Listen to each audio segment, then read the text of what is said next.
السلام عليكم. مرحبا بكم في حكايات قبل النوم. المرجو الضغط على زر الاشتراك في القناة تشجيعا لنا لإعطاء المزيد. كان يا مكان كان واحد الحطاب على قد الحال، يحطب داكشي اللي قد عليه ويديه يبيعه في السوق ويشري المونة لولادو ويرجع لدارو فرحان حامد الله على النعمة. كان يا السامعين الحطاب عنده 2 ولاد.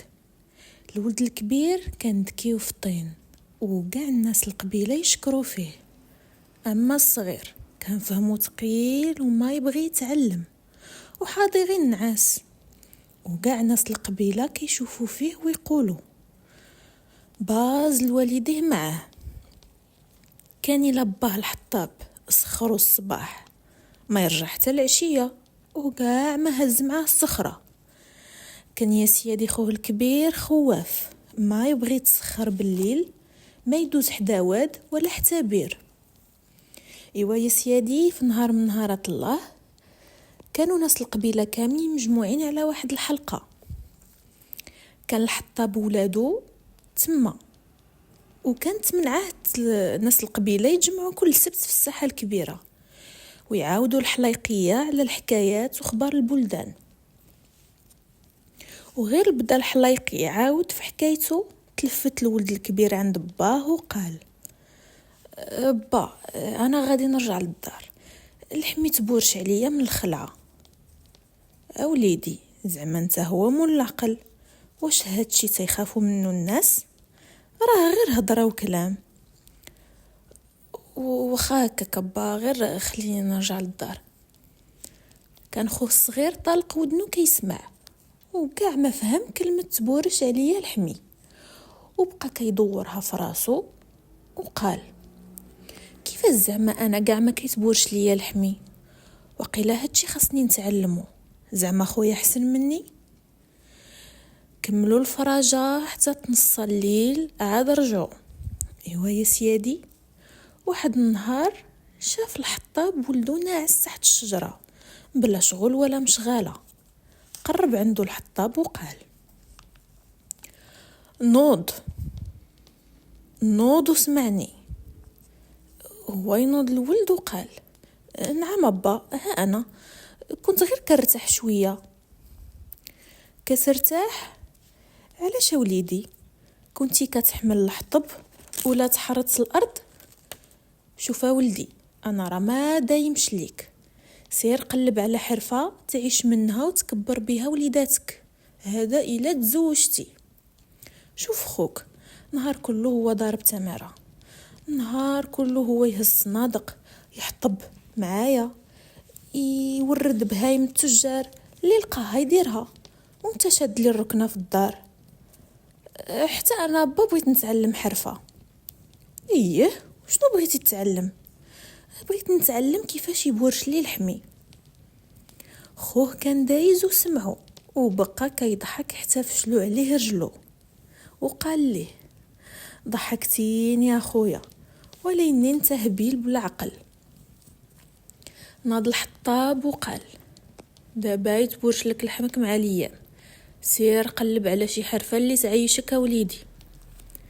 دازت الايام وحال الشاب هو الحال، حتى في يوم زار القبيله حكيم الكل كيقصدوه باش يحلهم المشاكل ويشاوروه وينصحهم وياخدوا بكلامه.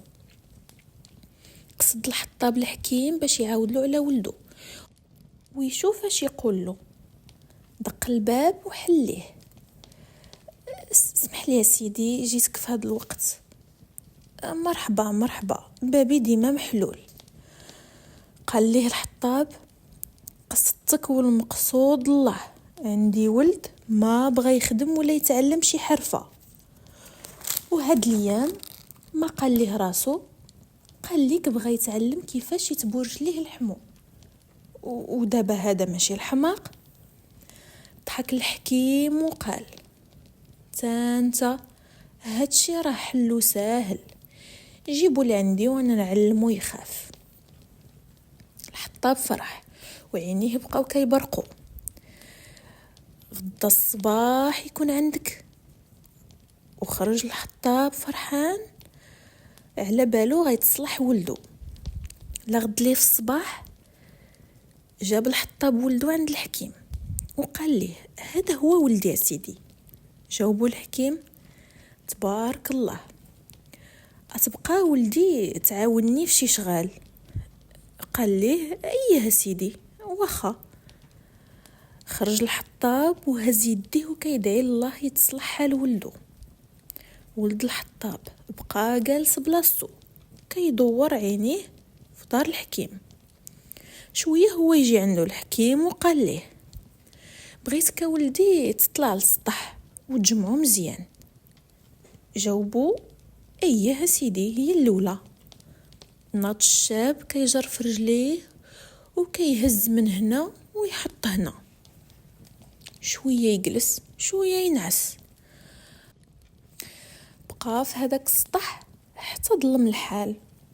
ناض ولد الحطاب قاصد الدروج، شويه بان ليه شي حد لابس لباس كله بيض ودنيه طوال وداير هيدوره فوق ظهره. الشاب رجع اللور وقال اش هادشي؟ غوت وقال اش كنت؟ هداكشي اللي كان واقف بدا يدير شي صوت كيرهب القلوب. قال له الشاب اش كدير هنا في هاد الليل؟ هضر ولا نرميك من الدروج؟ انا كنعلمك. كان داكشي اللي واقف هو الحكيم متنكر وناوي يخلع الشاب ويرعبو، وظن ان التهديد غير كلام من الخوف. لكن الشاب ملي ما جاوبوش الحكيم مشى كيجري ودفعوه حتى طاح من الدروج وبقى كيتكركب مسكين. مرت الحكيم سمعت شي حاجه طاحت، خرجت تشوف وهي تلقى راجلها طايح تحت الدروج وبقات تغوت وتولول. الله يا ربي اش وقع ليك؟ وعتقوا الروح عباد الله. سمع الشاب الغوات وهبط كيجري وسولها اش واقع على لا؟ جاوباتو المراه مالو الحكيم، مالو مرمي هاد الرميه؟ جاوبها الشاب شنو؟ على هذا هو الحكيم؟ راه كان واقف في الدروج وما عرفتوش حيت لابس هادشي، عييت عليه شكون انت وما جاوبنيش وانا نرميه من الدروج. فاق الحكيم من دوخة الطيحة وبدا يغوت من حريق رجلو اللي تهرسات. الله يا ربي، الله يا ربي على رجلي، اش بغيتي عندي يا عدو الله؟ عاونات المراه راجلها حتى دخل البيت وخرجات تجيب ليه اللي جبر له رجليه ودازت عند دار الحطاب وقالت ليه دوز دوز سيدي دابا دي ولدك من عندنا، شويه كان هيقتل الحكيم ويتم ولادو. جاوبها الحطاب اش كتقولي يا لالا؟ خرج كيجري مشى لدار الحكيم ودخل عنده وقال له الحكيم ولدك كان على شويه يقتلني. تلفت الحطاب عند ولدو وقال ليه اش هادشي اللي درتي؟ كحلتي وجهي قدام حكيم القبيله. بلاتي حتى نمشيو للدار ونوريك. بلاتي ابا الحكيم كان كيدير شي حوايج ما مفهومينش وما كانش كيجاوب ونبهتو انني غادي نلوحو من الدروج. اسمعني، راه ما جاني منك غير المشاكل، شوف غبر عليا ما بقيتش باغي نشوف وجهك قدامي. جاوبو الشاب واخا با اللي بغيتي، خليني غير حتى الصباح نخرج من الدار وما نرجع ليها حتى نتعلم كيفاش يتبورش عليا الحمي. باقي كتجبد عليا هاد الموال، سير تعلم اللي بغيتي غير ما نبقاش نشوفك. لغد لي الصباح جمع الشاب مونتو ولباسو ونوى يخرج لأرض الله الواسعة يقلب على من يعلمو شنو هو الخوف وشنو هي التبوريشة. وهو خارج وقفوا الحطاب وعطاه الفلوس، شد خود باش تبدا، وعندك تنعت لشي حد على الدار، وعندك حتى تقول ليه انت ولد من. انا ما بقيتش قاد نهز راسي قدام الناس بسببك. وخبا اللي بغيتي. وهز متاعو ومشى. بقى غادي طريق تديه الاخرى، بلا تحطو اخرى تهزو. واللي سولو واش تعرف شي حد يعلمني الخوف، يضحكوا عليه الناس ويقولوا حمق وهبيل. بقى على هاد الحال حتى وصل لمدينة كبيرة. تخلي الحباب لسوقها وبقى يسول الناس، كل شي بدا كيضحك عليه. وملي تمسى الحال بدا كيقلب على دار الضيافة، ونعتو عليه على وحده رخيصة خارج المدينة. مشى ليها ودخل يا سيادي وعطاه بيت يبات فيه ليلته. شافوه هي الحباب جوج رجال بقاو يهضروا عليه بيناتهم، وكان بجنبهم مول دار الضيافة. شتي هذاك الولد؟ شكون هذاك اللي دخل دابا؟ ايه راه سولني في السوق واش كتعرف شي حد يعلمني نخاف تيتبورش عليه لحمو، وانا نضحك هادشي اللي ما ضحكتو سنين. وبقاو بجوج تيضحكوا. ايوا يا الحباب، الغد ليه في الصباح ناض الشاب جمع حوايجو وجمع بيتو وقصد مول دار الضيافة باش يخلصو. شد ها رزقك سيدي. ايه بسم الله. اسمح لي نسولك، منين انت؟ اسمح لي ما نقدش نجاوبك. ايه ولد من انت؟ حتى هادي ما نقدرش نجاوبك، با يغضب عليا. هكاك، ايه سيدي. هز الشاب نتاعو وبغى يخرج. بلاتي اوليدي، سمعت عليك شي هضره وما عرفت واش بصح. اشنو سمعتي عليا سيدي؟ سمعت باللي كنتي تدور في السوق وتتسول على شي حد يعلمك تخاف. اييه ما كرهتش سيدي، وإلا كان هكاك راه ما طلبتي غير الموجود. مرت مولاة دار الضيافة سمعت راجلها قال هاد الكلام وخرجت تجري. قالت ليه عندك تعاود ليه. وتلفتت عند الشاب وقالت اوليدي راهم كتار اللي مشاو وما رجعوا، ما تضيعش شبابك. قال ليها انا واجده لاله، بغيت نتعلم داكشي اللي خسرت عليه قبيلتي وناسي. وبقى يا سيادي يطلب فيهم ويرغب. شويه الراجل ناض وجلس معه وعاود ليه على قصر السلطان اللي بجنب دار الضيافه، اللي حتى حد ما كيقدر يدخل ليه حيت كان مسحور، واللي داز من حداه قلبو يتقبض وقاع ما يكمل الطريق. اوليدي السلطان واعد اللي يدخل القصر ويجلس فيه 3 ليالي بلا نعاس يزوجوا بنته الاميره ياقوت. ولكن سمعني مزيان وليدي، القصر فيه كنز مخبي، الا قدرتي توصل ليه غادي يغنيك الله. ولكن ما نكذبش عليك، شحال من واحد دخل القصر ولدابا ما خرج منه. الشاب فرح، هز متاعو ومشى قاصد قصر السلطان. دخل الديوان وتقابل معه. الله يطور في عمر مولاي، جيت من بعد ما سمعت قصة القصر المهجور، وبغيت ناخد منكم الإذن باش نحرس هاد القصر 3 ليالي. جاوبوا السلطان ما طلبتي غير الموجود، اطلب شنو بغيتي تاخد معك. قال لي الشاب بغيت عافية وكرسي علاش نجلس، وعصا كبيرة يكون نصها مغروس فيه مسامر، وامر السلطان الخدم ينفذوا ليه داكشي اللي طلب. ومشى الحباب الشاب القصر المهجور ومعاه الحرس، وشعلوا عليه عافية كبيرة. جلس بجنبها وتسنى يتمسى الحال، وغير تناصى الليل سمع الصوت تيرهب القلوب. غوت الشاب شكون تما، وحتى حد ما جاوبو. وعاود سمع الصوت شكون تما. ايوا بان مالك مخبي؟ انا جيت بغيت نتعلم الخوف.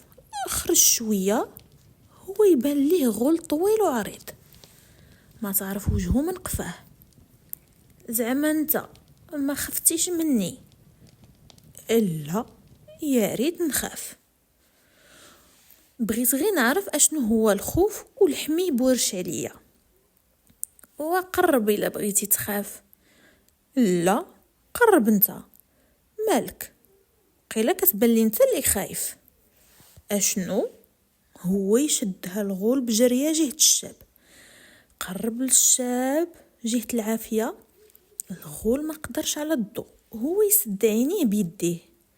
تحنى الشاب وشد العصا وضرب بها الغول وترمى في وسط العافيه الكبيره وتحرق وسط منها. شاف فيه الشاب وقال: غير هذا وكان اش مازال مخبي لداخل.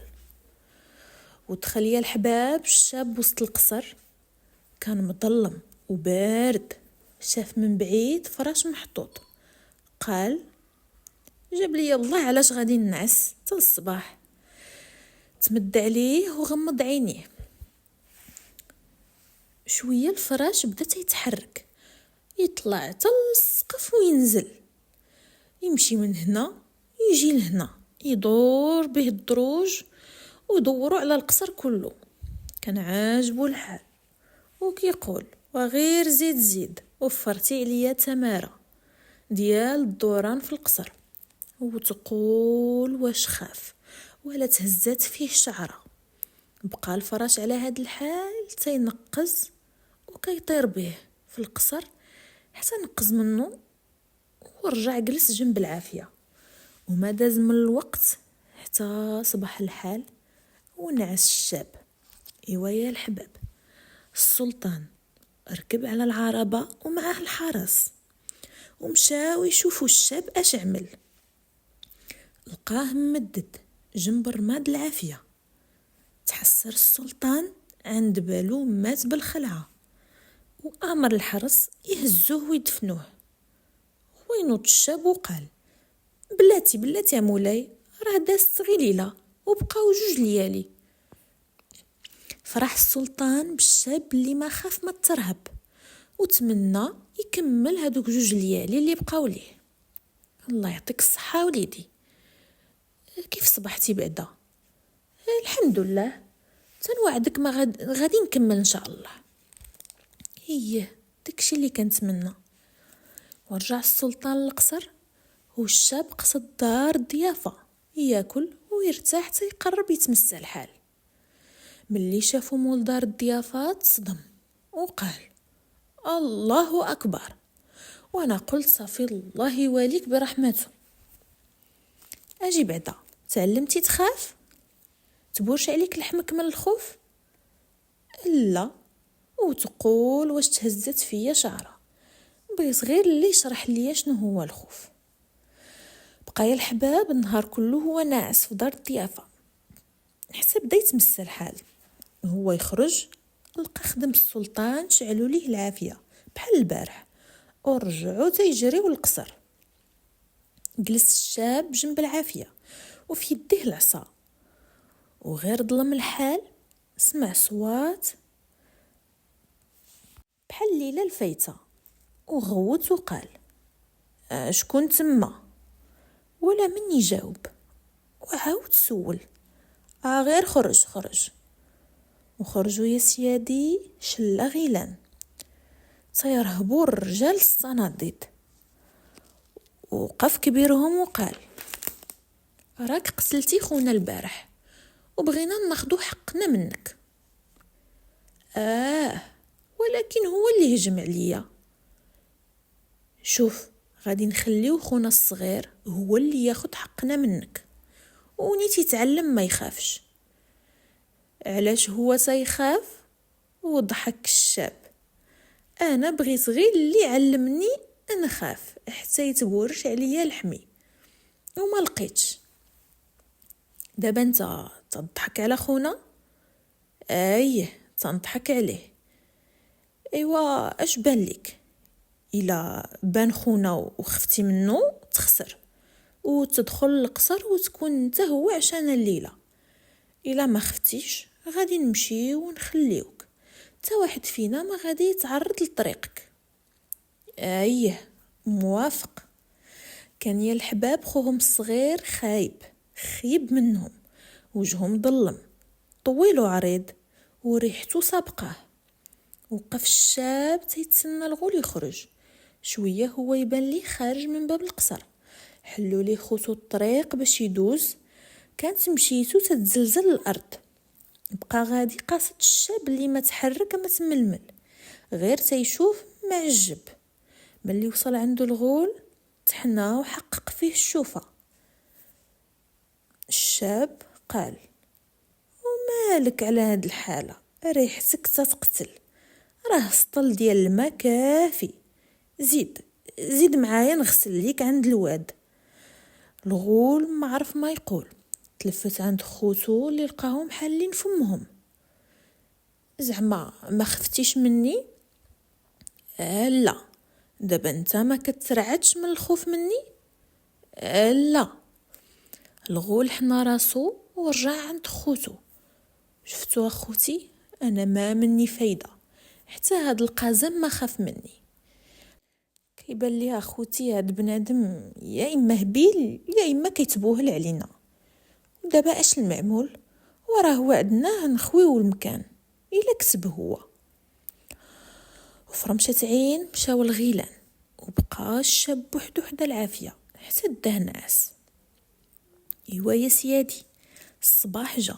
السلطان نوا يزور القصر، وفرح ملي شاف الشاب بخير وعلى خير. ايوا كي دازت ليلتك مزيانه؟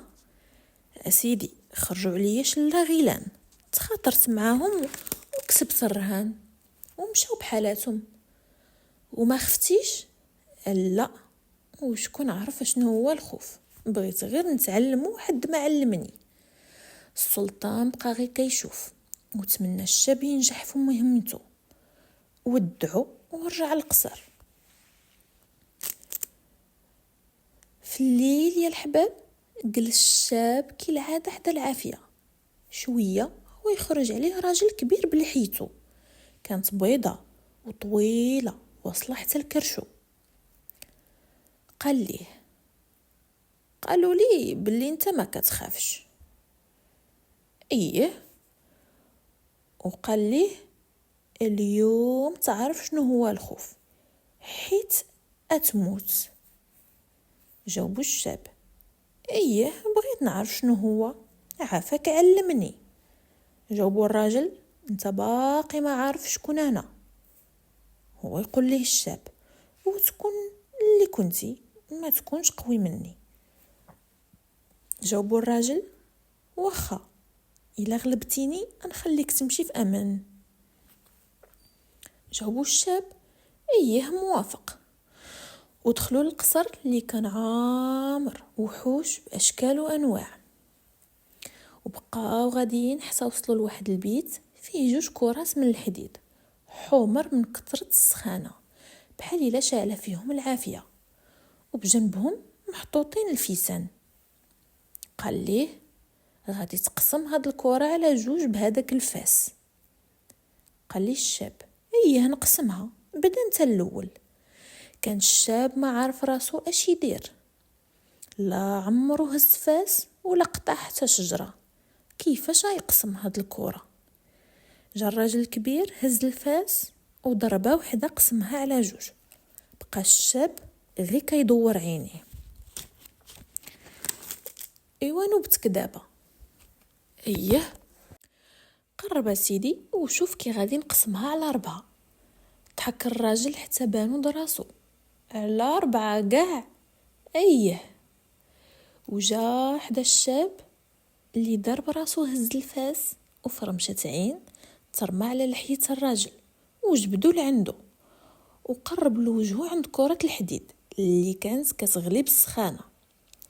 اطلق مني. قال له الشاب: اليوم غادي نهني الناس من شرك.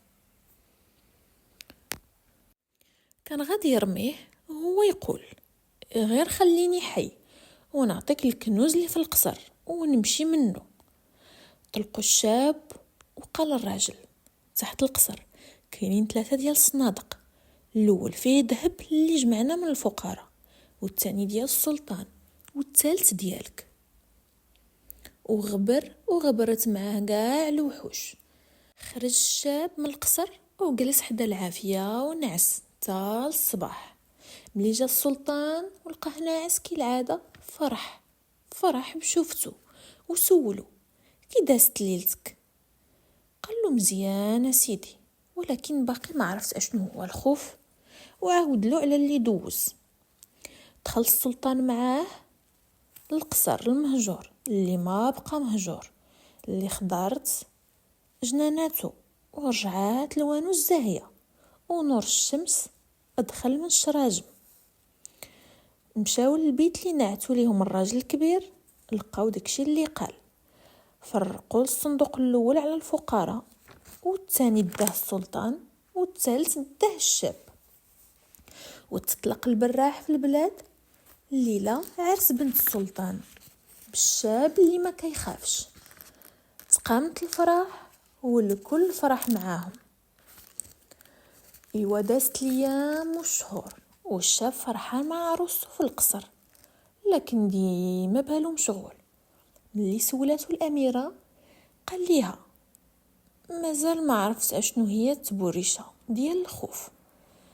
الاميره فكرات وطاحت عليها حيله. مشات هي والوصيفه ديالها وعمرو سطل بارد من الواد وداروا فيه الحوت صغير، ومشات البيت اللي ناعس فيه الشاب وخوات عليه السطل. ناض الشاب مخلوع كيغوت، الله يا ربي تبورش عليا الحمي. وشحال فرح باش عرف اشنو هي الخلعه من بعد كل ما داز عليه. وهنا يا سيادي تسالات حكايتي.